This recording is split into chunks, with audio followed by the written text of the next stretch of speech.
Hi, all. Kinsey Schofield here, and I'm with Philippa Lacey of British History Tours. I know that people know who you are because the comments exploded when we were together in London with Did so many they? people going, "I'm so glad you're together. I'm so Did glad they really? we're friends." Isn't that so sweet?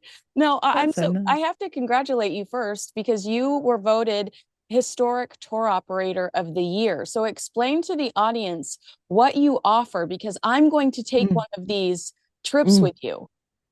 Good. Yes. Well, you said you would. I'm like, yes, yes, come along. So we do historic tours, and we base them around a person or an era. So a lot of the ideas come from guests who say, "Oh, could we do such and such? Could we do a tour on so and so?" Or I'd love to go to a certain place, but it's a pain to get to. So, for instance, we did the rise of the Tudors last year because that included a lot of Wales, which is awkward unless you want to hire a car. Right. And obviously, we got to tell the whole story of Henry VII, and his rise to power and his victory at Bosworth and all of that. The most That's sort of our flagship tour, the most popular one, the one I run every year, is the Anne Boleyn tour, which where we stay at Hever Castle for 4 nights. We have the Astor Wing completely to ourselves. We go out to Hampton Court Palace, which obviously we're talking about today. We go to the Tower of London. We always go on the anniversary of her execution on the 19th of May. And it's a real deep dive into Anne's life. So all of the tours have historians on them. I have Gareth Russell, who's Love a him. friend of ours. He is our historian in residence for any of the Tudor style tours, and it's a geek fest actually. It's like a luxury geek fest because I look after everything for you other than your lunches and if you're buying gifts, but everything else is taken care of. And then we just geek out for a week to 10 days, depending on which tour you're doing. Now, what I love about that is that sometimes, especially when it comes to Americans, when I went to Kensington Palace for the first time, my heart was a little bit broken that there wasn't more of a Princess Diana presence. And Hmm. that's on me. But what you do is you create these packages around things like that. So, I mean, realistically, I could call you up and you could create a trip that's Princess Diana centric, where, of course, I need 10 of my best girlfriends to come with me. But realistically, you could create that experience for us where we can stand in Kensington Palace and really feel her presence because we could be there with an expert that's talking us through Oh her yeah. exact experience there. That's so neat. Yeah. Yeah, exactly that. It's designed around what I would, well, when I first began, exactly what I would want to happen if I could go on a tour. Couldn't find one, so designed them myself. No, no big deal. That's And now you're getting awards left and right. That's why I'm so proud of you. So congratulations on that. Thank And you. if you don't follow, so it's British, is it underscore history underscore tours? That's how we can find you on social media. That's on But Instagram. yeah, Hmm. but just type British History Tours in Google and everything will come up that's related to you for the audience that is curious. So we did go to Hampton Court Palace. How fun was that day? I We had had so a much, great day. It was like yeah, we'd known each other forever as well. Like it we really got was. 30 seconds in, we were like, We "Okay, stopped twice for snacks, which I just think is extremely important. Um, obviously." the reason why we're doing a recap interview is because we were with about 300 school children. I'm exaggerating, but there were a lot of I school. don't know actually. There were quite a few. Yeah. Every corner we turned around, there was some more. Yeah. Bless them, but they are a bit noisy. Yeah, so we wanted to do our own little recap of what a beautiful day we had in an incredible space. And we're going to talk a little bit about Anne Boleyn, and that's the tour I want to take with you. And I Mm. love your thoughts surrounding this myth. that I feel like is perpetuated by pop culture, but we'll get into that in a little bit. Let's talk about Hampton Court Palace. It was originally conceived as Thomas. I feel like I say his last name wrong. I can't tell if I say it wrong or you just have such a beautiful accent. Thomas Wolsey's home. Did I say it Yeah, wrong? Wolsey. Yeah, Okay, you got it Wolsey's right. home. Hmm. This was as a reward to himself for becoming cardinal in 1515. First of all, how much are cardinals making? Did I pick the wrong job? Or is this just a 1515 thing? And second of all, how does it become this royal hotspot? Well, I mean, Wolsey isn't just a cardinal, he's the chancellor. He's been Henry's right-hand man. Henry is only just shy. It literally turns 18 as he becomes king. Oh, And wow. he's not interested in the administration of government. He wants to be out hunting and just Playing. playing and just having fun. It's incredible amount of power he's got, but what he wants to use it for is to have a good time. I mean, he's 18. I don't know that we can judge him too much for that. We can judge him for what he does later. And Yeah. Wolsey's there doing what needs to be done. And Wolsey gets very powerful.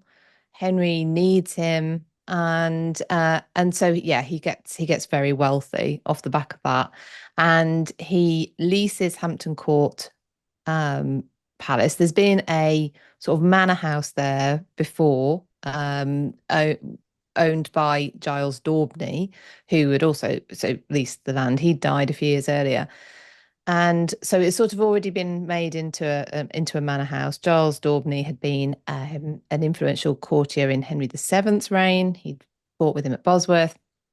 It's in a brilliant spot. It's right on the river, Mm. in a I think it's in a bend in a river. But either way, it's a beautiful spot. It's a bit far out of the city, but accessible.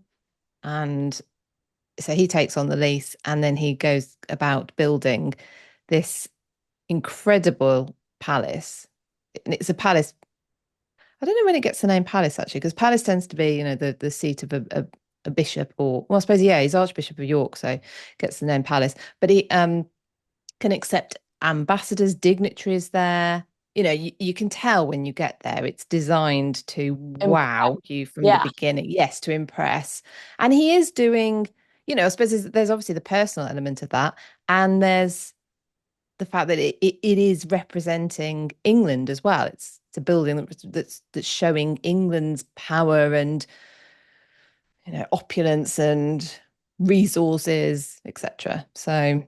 Is it true So that yeah. there are rumors as it's being built that it rivals, it could potentially rival an actual palace or castle?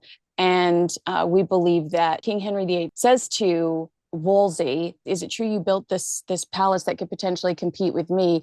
And he says, "Oh, I built it for you." I think that probably comes around the point where he goes, "I have it. It's fine." Yeah. There's lots of building projects going on of other courtiers of Henry's, and actually, the bigger the better, because Henry sees it as just another demonstration of his. It's like an extension of his power and wealth. If his courtiers can also build these places, like there's Leomani Tower, that's looks very. I mean, you can have a look on the internet. It looks almost Hampton Court-esque. You can, there's long, tall tower, and yeah, it wasn't sort of seen, I don't think initially anyway, as a rivalry. Wow. Um, it Because was it you're saying a lot of them look like this. My gosh, I mean, I was born in the wrong time. Where this is just a typical house, I'm miserable. I don't think it was typical. No, I think Oh, you okay. still had to be pretty rich. Okay, so one thing, like when we were walking through it, you could see so many different monarchs represented. But how Mm. does King Henry VIII shape the palace and make it his legacy? Is it the scandal? I mean, is it this kind of the soap opera element and the way that pop culture grabs a hold of being with a woman for 24 years and throwing her aside for the new girl? Is that why we associate him so significantly with this place? Possibly. I mean, Henry taking over Hampton Court happens around that time. So there are emblems of Catherine of Aragon around the palace, but they are from Wolsey's time. So you see the pomegranate with the seeds that you can, the exposed seeds. And yeah, that's from Wolsey's time. But Henry, obviously, the reason Wolsey doesn't survive Henry's adoration any longer is because he can't get a divorce from Catherine of Aragon for him. In a nutshell, Yeah. it's Yeah. in a nutshell. So yeah, I suppose it does represent that. It represents Anne Boleyn's rise, her then the if you want to call it the soap opera of Henry VIII and his wives is played out quite significantly at Hampton Court. Mm-hmm. We can also we still can visit it and we can still see it. We can't visit Whitehall Palace or Westminster or the Palace of Westminster. They've gone. We can't visit Oatlands or Greenwich or where's the other one I'm thinking of? Another one anyway. Yeah, all these palaces have gone, whereas we can get to Hampton Court, we can still see it. So that probably helps as well. Yeah, quite a bit.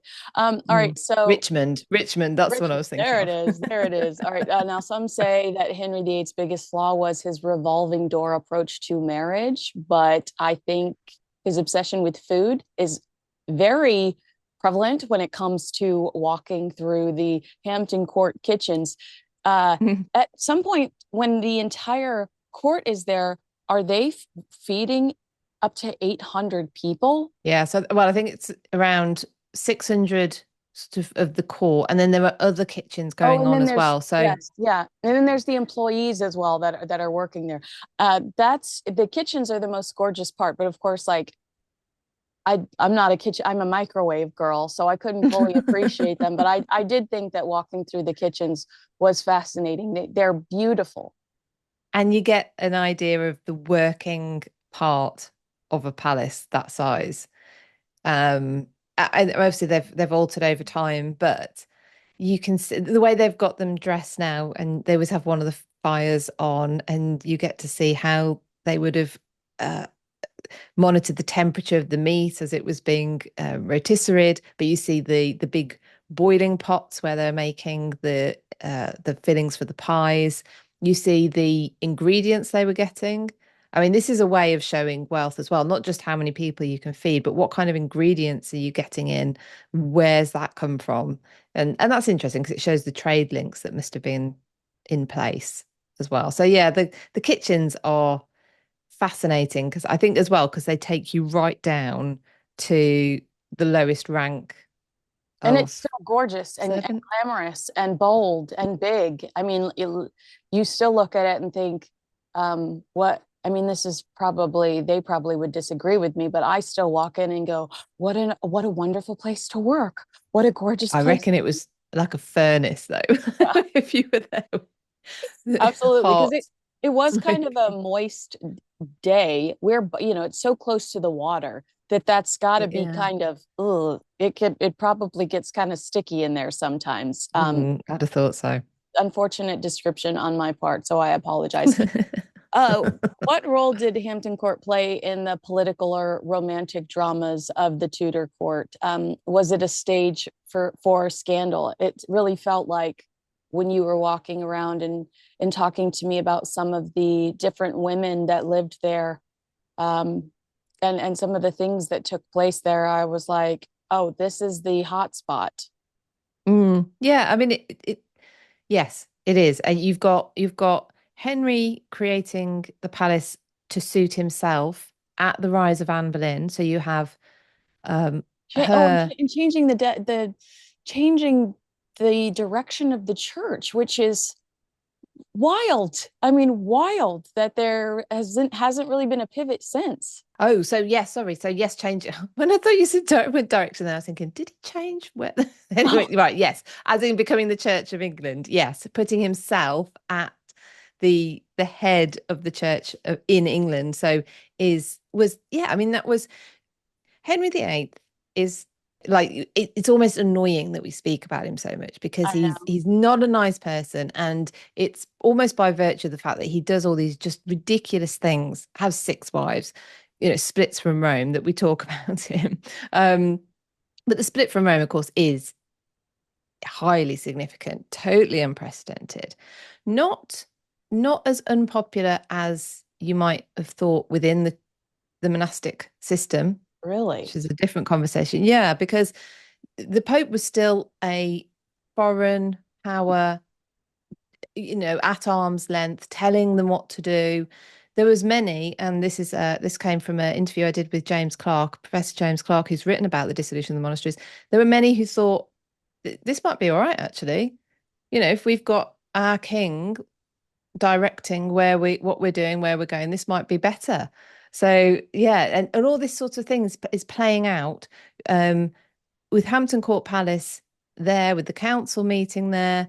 Um, and then of course you get the downfall. I mean, yeah, then it just becomes this roller coaster. So you've got the downfall of Anne very quickly, insanely quickly replaced by Jane Seymour. Mm. Then she has Edward there. She dies soon after the birth. Her heart is buried there. So the christening of Edward takes place there just before she dies. Then she dies. Then you have her funeral. Um, Catherine Howard, Henry's fifth wife, is arrested at Hampton Court Palace. And we'll probably get onto the legend around her in a bit. He marries his sixth wife, Catherine Parr, there. Um, so all of this stuff is getting played out in part, at least, at Hampton Court Palace. And then it literally becomes a stage because you have Shakespeare putting on plays for James the Sixth and First when he's there with the King's Men troupe that Yeah. he was part of. That was cool. I think we even mentioned that. I think when we were standing there, we were like, how cool that this happened right here. How rare is that you can kind of stand in there and try to feel that energy and just know how many important people walked those hallways. It is Mm, such a beautiful space. You mentioned Anne Boleyn. When you look at some of the ceilings, you pointed out to me that you can see Anne Boleyn's coat of arms mm, and the falcon badge. We don't know how those symbols survived her downfall, do we? Because it is reported that the king asked that everything related to her be stripped, but some still mm. remain. Yeah. I mean, Henry, when he wants to get rid of someone, it's like the Romans used to do at times. They wanted the memory obliterated, like as if this person had never existed. And yeah, Henry orders that any of Anne's badges are removed. Um, and I always thought that meant they'd literally all gone. They haven't at all. So in the Great Hall, really high up in the ceiling, and this is probably why they're still there. Anne's falcon badge is actually all the way around it. Oh, And really? they were either overpainted and or got just soot covered as well, because you would have had an actual fire in there um over time. So her badge, maybe it just wasn't as visible. Can't get at it. He didn't notice. I don't know. But you get I do. He does strike me as somebody that's not doesn't pay attention to detail. Probably not, actually. Yeah, he probably didn't at all. And they thought, well, if he notices them, then we'll work out how on earth we're going to get it. I mean, clearly they got put there, so there's a way of getting them down if they needed to. But Right. maybe painting over them was Quick fix. enough. Yeah. Yeah, quick fix, exactly. And they missed a couple of intertwined H and A's in the Great Hall as well, in the minstrel screen. So, I mean, I don't know. Again, maybe they were covered up by tapestry, piece of furniture, but they survive. So you can still see those today as well. God love Johnny Depp, but it reminds me of how Johnny Depp had his wives and girlfriends' names tattooed all over him, like, and then has to change them to Oh, did Wino he? Forever, like instead of Winona, Wino Forever. Um, so that Yeah, I guess don't. that's the Hollywood That's a life comparison. lesson. What makes the gardens and grounds of Hampton Court so unique? There, one thing that they had built that we saw when we would just briefly walk past it, and I think I snapped a photo, is it's almost like a wood piece of art, Mm, jousters. There's so much beauty when it comes to the gardens of Hampton Court.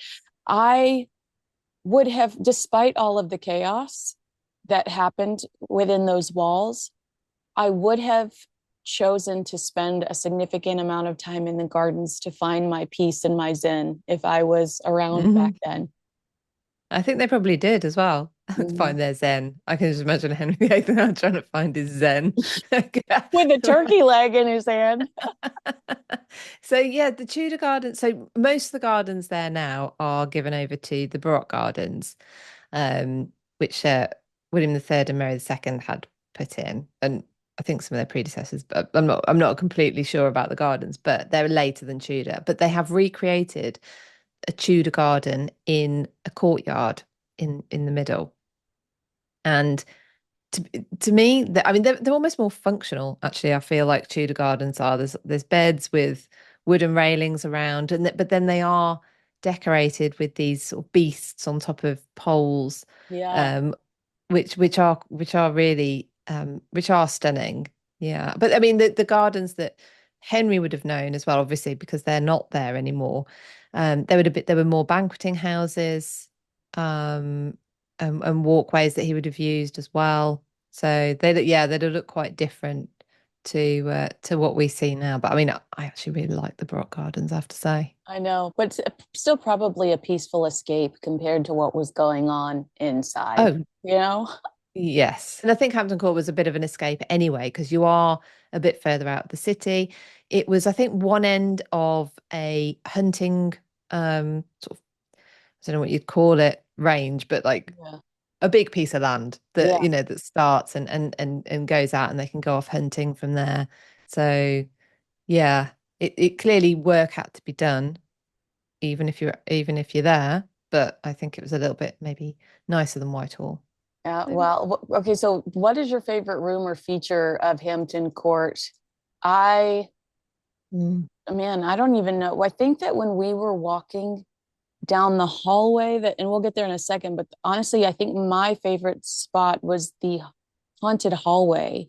And Hmm. it just felt, has nothing to do with it being haunted, but it's visibly so beautiful. Oh, I take it back. It's the chapel. Oh yeah, the chapel is The beautiful. chapel is without a doubt my favorite. Those ceilings are Mm. unbelievable. Do you have a Mm. part that you remembered when we were walking around? I mean, my favorite room still has to be the Great Hall, and my favorite part about that, because I've seen it over and over again, and it still is wow, but is taking people in for the first time and watching their reaction. Yeah. That is one of my favorite things to do.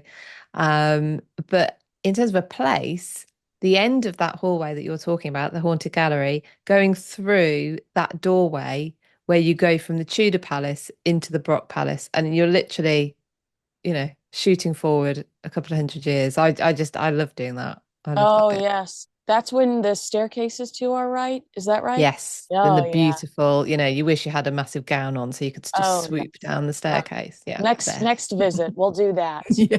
Go up with a massive Yes, we'll gown. hire. Okay, so you can see some of the Royal Collection's most magnificent pieces within the walls of Hampton Court Palace. I guess that was my point when I was talking about the hallway that I love, just looking at some of the art. And then Mm. we saw more of the art where they did that slideshow for us. Where were we located? Do you remember where we were located when we saw the war? It was like a painting that was like step by step of a war being won. We think that was we saw the Field of Cloth of Gold Yes. painting, didn't we? And the Oh, Battle of the yes, yes. Spurs painting. Yeah, Yeah. which they've now got in I think they call them the Wolsey rooms, Oh, and it's now called the Tudor Experience, and that's just sort of recently reopened after they've done a really good job. And yeah, so you get to see, I mean, actually the palace is absolutely full of art, isn't it? yeah. The Royal Yeah. Collection is, I think it's the largest well, it's one of the largest collections in the world, clearly. Yeah. And Hampton Court Palace has a lot of the pieces. Obviously historic royal palaces are looking after them for that. So you've got all those portraits, you've got the Field of Cloth of Gold that we saw, which they interpret for you now, which Yeah. is great. So they sort of light it up and tell you about that part. Um, when we're in the Great Hall, the tapestries, those Abraham tapestries that were around, that they're not all out at the same time, Oh, really? um, but they're looking after those. Obviously, And I there heard are a that lot. they cost like one of those just was the same price as a warship or something. I Yeah, that's I mean, what? yeah. Oh, yeah. They are top notch. Like showing off Right. if you've got tapestries, a set of tapestries as well. Insane amount of money. I But mean, yeah. I love it though. I appreciate it. I'm glad that it's there for us to see. Um, what are some of the most surprising facts about Hampton Court or tend to shock visitors? I think the fact that it wasn't built for Henry VIII Yes, absolutely. tends to be one. Just how much of the kitchen still survive is another. That's a very pleasant surprise as well. Mhm. Um, that Anne Boleyn's Falcon badge still survives. That's another one. Yeah. Well, also Uh, when we were in one of the paintings, I think the one that lights up, there's mm, a wine fountain, and yes. we were walking in the courtyard. You pointed to this gorgeous thing and said that used to serve them wine, and I was like, what? Yes. So they did a recreation of the wine fountain from that painting, Yeah. which usually sits in base court, but they were having a festival on. We missed Rag and Bone Man, by the way. He was on that night. I know we totally should have had a look what was going on Yeah. stage. So they'd moved it into Clock Court. Clock Court? Yeah, Yeah, I think. because we also Um, saw the clock right there. that's right, where the astronomical clock Yeah. is. Sorry, yes, and the other one's Fountain Court. I was trying to remember the name of them all. Um, and yeah, so I think when they built that, they did for a season allow when it flowed with wine. I think you got a voucher and Oh you could my go and get a glass of wine. gosh. I missed it. I wish I'd have been there for that. And the other interesting fact that I found from, I've got to give a shout out to Gareth's book, The Palace, Gareth Russell's book, The Palace, which is actually behind me. Um, One of the things learned is that it was Cromwell's. So this is one of the reasons it survives. It was Cromwell's weekend palace. Mm. Oliver Cromwell. So Yeah, during the Commonwealth, where he's keeping places like Windsor and he kept Whitehall and he kept Hampton Court. it's So amazing. It is the mm. audacity. It's I amazing. know. Yeah, I need to One rule for them. it will well I you just interviewed Gareth on your Substack, correct? About his was this about his book? Yes. So he's about to take part in a festival that I'm going to. So I did a full sort of video interview with him about the book when it came out. But I Oh, was interested to ask a few more questions about sort of bit more behind the scenes, about how he wrote the book and anything that surprised him. So yeah, that's on my Substack, which okay. I'm also Well, British history tour history on British history, sorry, not the tours. obviously I want my audience to go check that out. I did an interview with Gareth about just ghost stories around Halloween one Mm. year. And he told me the story that you told me while we were walking around Hampton Court. Talk to me a little bit about the Hampton Court ghost stories, and let's even bring up Mm. Gareth's story where he's like, I don't believe Yeah. this. So Gareth's a skeptic, Yeah. but the haunted gallery is the one. It leads through to that doorway that we said that gets into the Baroque Palace. You can go off into the chapel, the upper bit, so what they call the King and Queen's closet. But it gets its name Haunted Gallery because it's supposed to be haunted, and the ghost is supposed to be that of Catherine Howard. Like I said earlier, the fifth wife of Henry, who was arrested at Hampton Court Palace, and she's supposed to run down the hallway screaming to try and get to Henry, who was supposed to be in chapel. And um, th that's one of the stories. But apparently, this comes from Sarah Slater as well, who's one of the best guides at Hampton Court. She actually does have people in her groups. They feel a coldness at some point during that gallery. Anyway, so Gareth's thinking, no, Yeah. but they're filming there for which he was filming there with Tracy Borman and was filming for Halloween, like you say. And as he's saying, I don't think there's anything to this, the lights above him flicker like straight away. So he's like, okay, Yeah. maybe. I'm maybe. I'm no longer going to challenge this. Um, Yeah, I'll just keep it to myself. But I mean, there's quite a few other ghost stories. So there is supposedly the spirit of Sybil Penn there. Sybil was a lady in waiting to Elizabeth I, mhm. and she nursed Elizabeth I at Hampton Court Palace in at the end of 1562 when Elizabeth catches smallpox. Yeah. And Elizabeth is extremely ill, it sets off a crisis about who would succeed her. She survives, but Sybil catches smallpox from her, and unfortunately, she dies. And so she's supposed to be haunting Hampton Court Palace as well. And then there's the famous CCTV footage, or you only ever see a still of the CCTV footage actually of this figure swinging open some fire doors. And apparently security went and checked the doors and shut them again, and no one to be seen, thinking it was a guest, Yeah. left in the palace over afterwards, shut, trying to get out, and then it happens again, no Oh, one's there.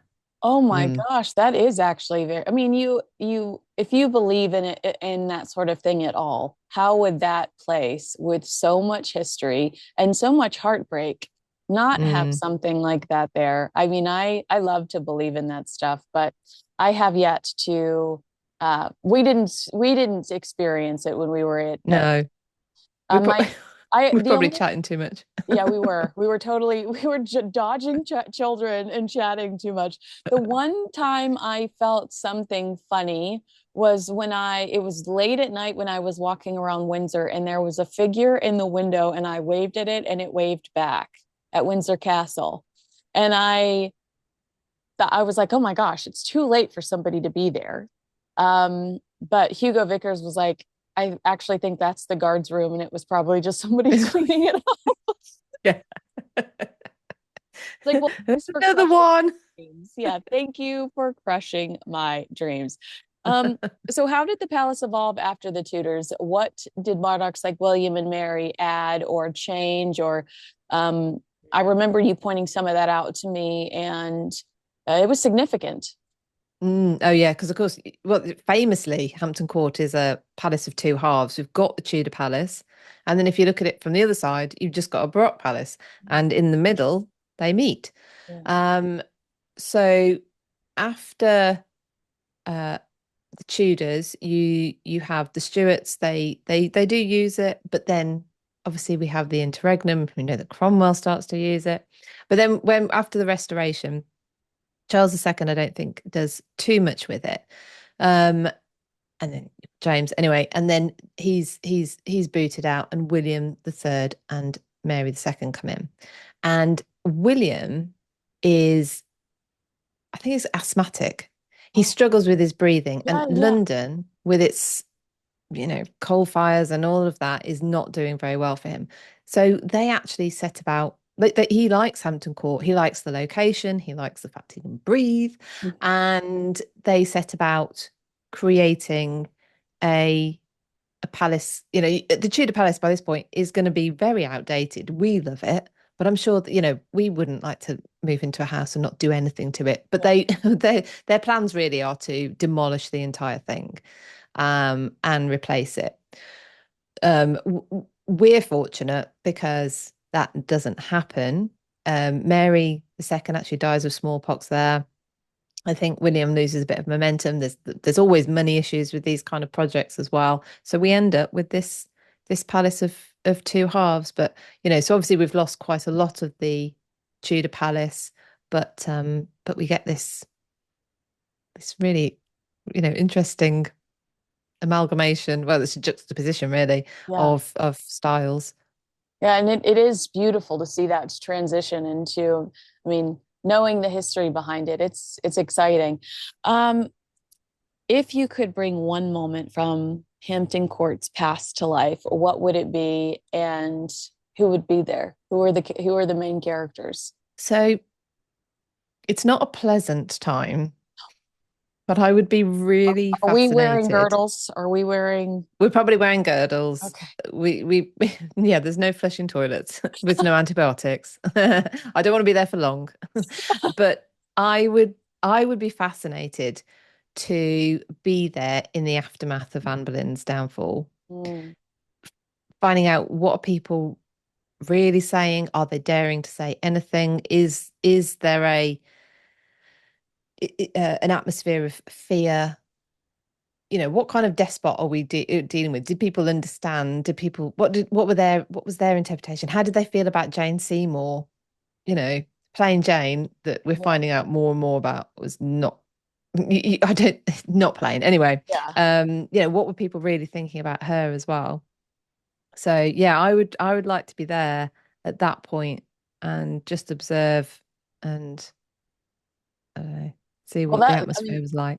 that's a great segue to one of my favorite conversations we had when I was with you there, because we were just talking about the myth of Anne Boleyn and how she's this schemer in pop. Mm, She in pop culture and all these movies, they're all sitting around a table saying, basically playing this game of chess.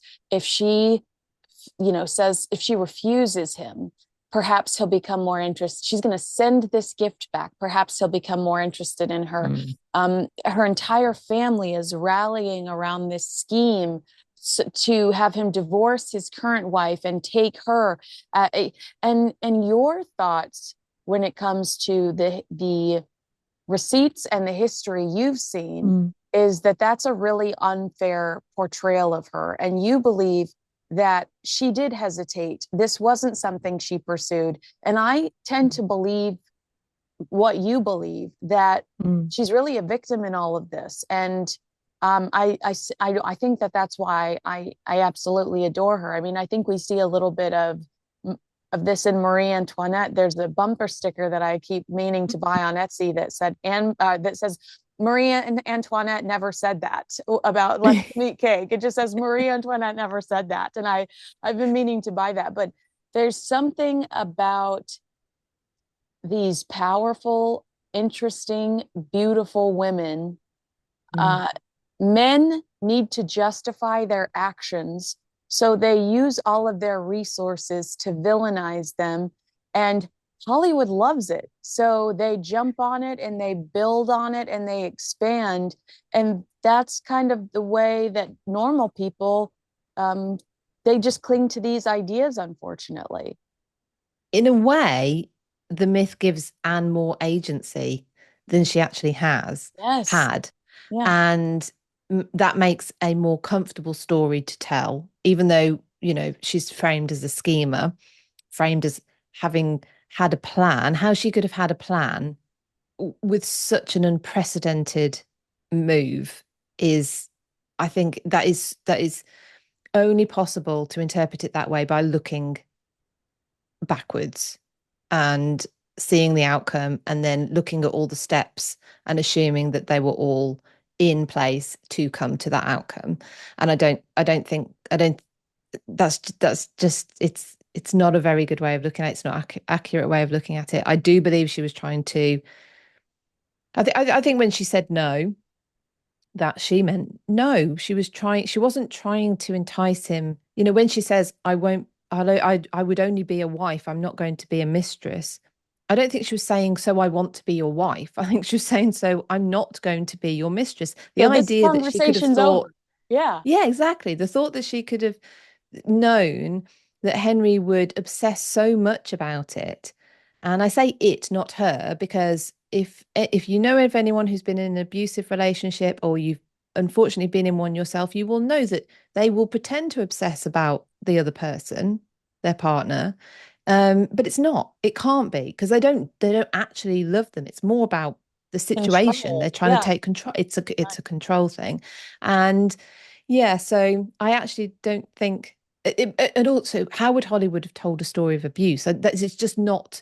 I say Hollywood, whoever, wherever this has been dramatized in the past. I don't think that's the kind of nowadays I could actually see that being told. I could see someone putting together a drama. We're more um we're more up for exploring that kind of narrative now, whereas in the past it's not. It's been glamour and it's been, stories of power, and in one way it gave Anne more power, I think, than she probably had. Hmm. unfortunately. But yeah, I think that's big. I don't believe it was a love story. I love I to hear think she when she got into it, when she, agrees and obviously she becomes, I think she's making the best out of a situation that she believes God has put her into. that. Yeah. And therefore she must have to, this must be her role. And then she goes in for it. And she's just trying to do her job, which is give him an heir. But Mm. there's this real smugness about her when you watch these, dramatized, scripted series about her or movies about her. There's this, she does a victory lap. And as a viewer, you're always just like, I immediately hate this woman. I hate her. But the reality is, well, I think the reality is she was a young girl that said, I've got to figure this out. And because there is fear, Mm. there is the the power dynamics don't compare. This Not at man all. could end your life, inevitably does. So of Mm. course you're going to do whatever tells you to do. And unfortunately, And um, even that part of her story, that is completely unprecedented. No one expects that. And they are all, you know, bar maybe a few, horrified. He yeah. horrifies the country, he horrifies Europe. He's So made you're fun right. of, That would really. be a very thrilling time to be there to actually see the reaction. Mm. Because when you watch again, this is like I feel like I'm like the girl quoting episodes of The Crown, but so much of what we know from the Tudor era is truly it's been so when it comes to how many times did I say the words Jonathan Rhys Meyer when we were walking through Hampton Court? Yeah. Like I'm like that doesn't like anything like Jonathan Rhys Meyer. I do think as an American, I truly love some of these movies and dramas, and it's Yeah. unfortunate to me that she's written in a way that makes her this vixen and this villain. I really feel for her, and I think she's so much more of a sympathetic character. So I'm Mm. glad we're on the same team. All right, we kind of mentioned it earlier, but for people that are joining us late in the live, how can people keep up with you? So if you want to keep up with me, if you wanted to do a tour with me, I'm at britishhistorytours.com, or not at, just britishhistorytours.com, at British_history_tours on Instagram. I'm quite active there. Um, and then you can look me up on YouTube. I'm just Yeah. at British History there. There's a podcast called that. I think if you search my name, Philippa Lacey Brule, you will probably find everything that I do. I do have a Substack as well, which is quite a good way of keeping in touch with me. philippab.substack.com or .co.uk. You'll Well, find it. I hope that everyone enjoyed our tour. We dropped some video in throughout our conversation, so they're getting a little piece of our tour live and in action. But to me, it was one of my favorite days while I was over there because, like you said, we were immediate girlfriends, and I Mm. just felt like I'd known you for 3 years, and it was so nice to sit there and bond in a gorgeous historical place full of magic. Yeah, it is. It is magical. It is magical. And it was an honor to take you around for your first visit there. I know. All right. Well, if you want to go on a trip with Philippa and I, you've got to leave a comment below where we should all go because I'm going. I just don't know where yet. I don't know when yet, but we should all go. I think that would be such a blast for all of us to get together and take a trip. And even if we're just remembering Anne Boleyn and seeing some of the beautiful places that she saw in her lifetime, I Mm. think that that would be incredible. So leave a comment below. Let us know where you'd like to go, where we should go on our trip, if you'd be willing to go with us on a trip, if you'd be willing to share bunk beds with us, because that's also an important factor. And thanks so much, everybody, for watching.